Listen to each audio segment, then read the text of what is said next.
சங்கம் வளர்த்த மதுரையிலிருந்து வந்தவன் என்பதனால என்னை தமிழிலேயே சகோதரி அறிமுகப்படுத்தி இருக்கிறார் என்று நினைக்கிறேன். முருகப்பெருமான செந்தூர் ஆண்டவன் என்று சொல்வார்கள். செந்தூர் என்றால் முருகன்.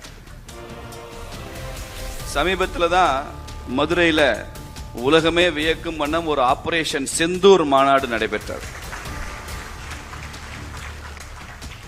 இது ஆபரேஷன் சிந்தூர்.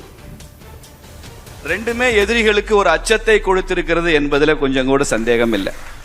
இது இந்த நாட்டினுடைய மன்னர்களால, சாம்ராஜ்யத்தை உருவாக்கினவங்களால, பெரிய பெரிய நாட்டாமைகளால, ஜமீன்தாரர்களால, நிலச்சுவார்ந்தவர்களால உருவாக்கப்பட்ட தேசம் அல்ல, சட்டங்களால உருவான தேசம் அல்ல. இது ஆன்மீகத்தில் மகான்களும் சாதுக்களும் சன்னியாசிகளும் கோவனாண்டிகளும் ஊர் ஊரா நடந்து போய் உருவாக்கின தர்மத்தில் உருவான நாடு. அதுதான் இந்த அன்புலையும் பக்திலையும் உருவாச்சு.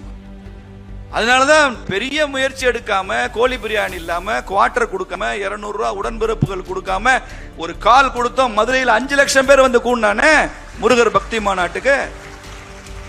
ஒரு சட்டம் ஒழுங்கு பிரச்சனை இல்லை. 5 லட்சம் பேர் கூண்ட அந்த மைதானத்தில் ஒரு காவல்துறை உள்ள இல்லை. நல்ல வேலை உள்ள இல்லை காவல்துறை.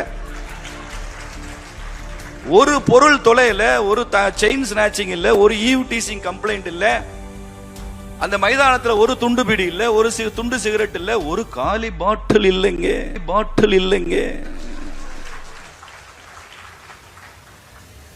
இது வெற்றி.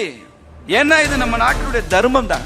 மன்னன் அப்புறம் தான் வர்றான், அதற்கு முன்னால மகான்கள் தான் இங்க இருக்கிறாங்க.